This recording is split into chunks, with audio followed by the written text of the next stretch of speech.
Hi guys, so today we are going to talk about a Google interview question. So this question has been asked a couple of times by Google, and recently one of my friend had his Google on-site interview, so this was asked to him as well. So the question is that you have to design a data structure with the following APIs. There is a set API which will take key and value as an argument, and it will set the value for the given key. Yeah, and there will be a get API which will take key as an argument, and it should return the value for the given key. And there will be a set all API which will take value as an argument, and it should set the value for all the keys present in the data structure.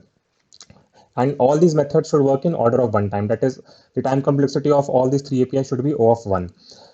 So before jumping into the solution, you should always, clarify the missing pieces of information in the given question. Okay, like if something is unclear to you or if some requirement is missing. Like one of the things missing here is that what should the get API do in case the key provided to it does not exist in the data structure. So for our case, we are going to throw an exception in that case, but you should definitely clarify with this with your interviewer instead of assuming it. Okay, like he might want you to return some null value or some terminal value, but anyway, in our case we are going to throw an exception. So let's look at a test case. So a test case is that like someone can instantiate your custom map class, and then if map.set 0 comma 1 should set the value as 1 for the key 0. So map.get 0 will return 1. Map.set 1 comma 2 will set the value 2 for the key 1. So map.get 1 should return 2. Map.set all 5 should return the should actually set the value as 5 for both the keys 0 and 1. So map.get 0 and map.get 1 will return 5. Map.get 2 will throw an exception because 2 does not exist in our data structure. Now map.set 2 comma 7 will set the value 7 for the key 2. So map.get 0 and get 1 will return 5, and map.get 2 will return 7. Okay, so let's see how we can solve this. So one key observation is that get and set operations can easily be done in order of one time. Like you can just have a hash map in your class. This is std unordered map is the C++ hash map, where key and value are both of integer types. When someone calls set, so where all you have to do is just set the value for the key in the hash map.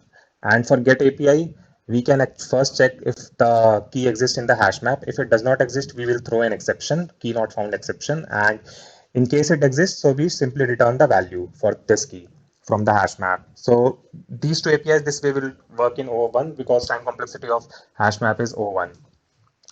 Okay, now the catch is how do we how do we make set all work in order of one time? So for set all, we cannot just iterate over all keys and set their value as it is going to take order of n time, right? Because where n is the number of keys. So there is only one way we can do this in O1 time. So we can just have a variable, a member variable in our class, and it will track basically the value which has been set by the set all API. So in set all can be written as that all we are going to do is just set the value of m underscore all value to the to this given value which was provided as the argument to set all. So this is the only way set all can work in O of 1. Now the problem is if we do this, then how are we going to determine that what value we should return when someone calls get API? Okay, so the thing is that the way we have implemented set all method, now if someone calls get API, so how do we determine that whether we should return this value or this value? Like whether we should return the value for the key present in the hash map or should we return m underscore all value? Like an example is that like we first instantiated custom map class. So currently hash map and all value are both empty. Like I'm noting them as null. Map.set 0 comma 1 will set the value for the key 0 as 1 in hash map. M underscore all value is still null. Map.get 0 will return the value for the key 0 in hash map. Map.set 1 comma 2 will set the value as 2 for the key 1 in hash map. All value is still null, and this is like same value for 0 is still 1. And map.get1 will return this. But now when someone calls map.set all 5, so we leave like these values will remain intact, but we are modifying m underscore all value. Okay, it is set to 5. Now if someone calls map.get0, so we cannot determine whether we should return this value, that is m underscore hash map 0, or whether we should return m underscore all value. So how can we determine this and also do it in order of one time? So the catch here is that if you look closely, we only care about like what was the latest value for the key. Okay, and this we can keep track by storing the version information.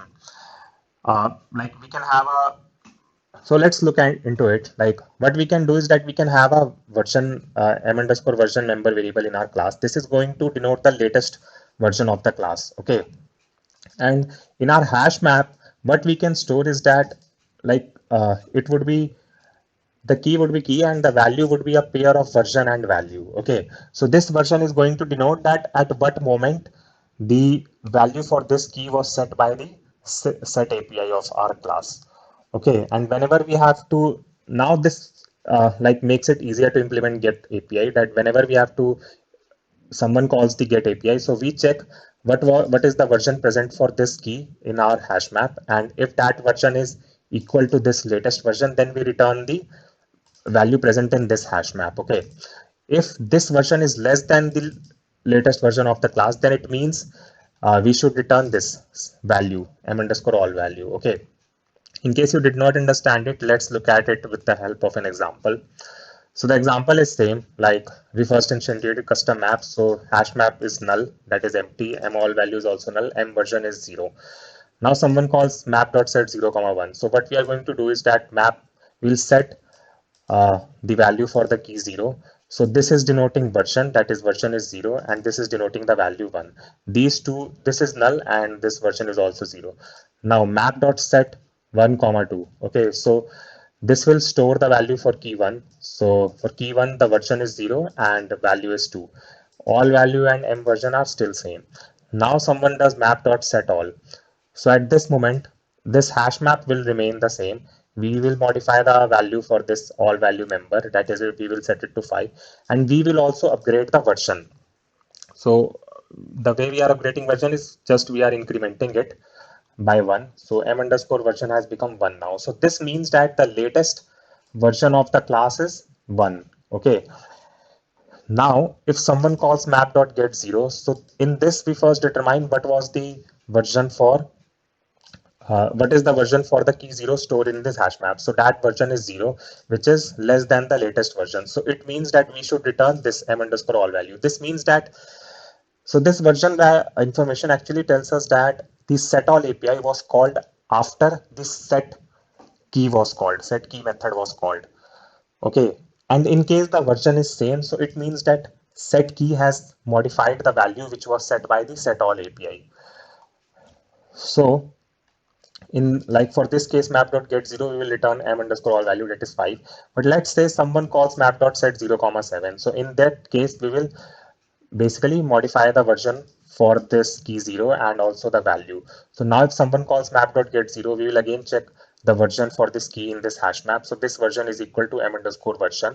So we will return the value present in the hash map, that is 7.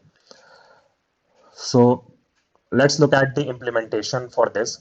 So class custom map will have like these 3 member variables: version, all value, and unordered map. I think this I have not written completely. So this unordered map will be of like will be storing this information, version and value information.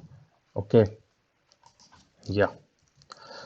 Anyways, now set API, all we have to do is that for this key, set the current version and the given value in the map. For set all API, we will set the all value as this value, and we will also increment the version.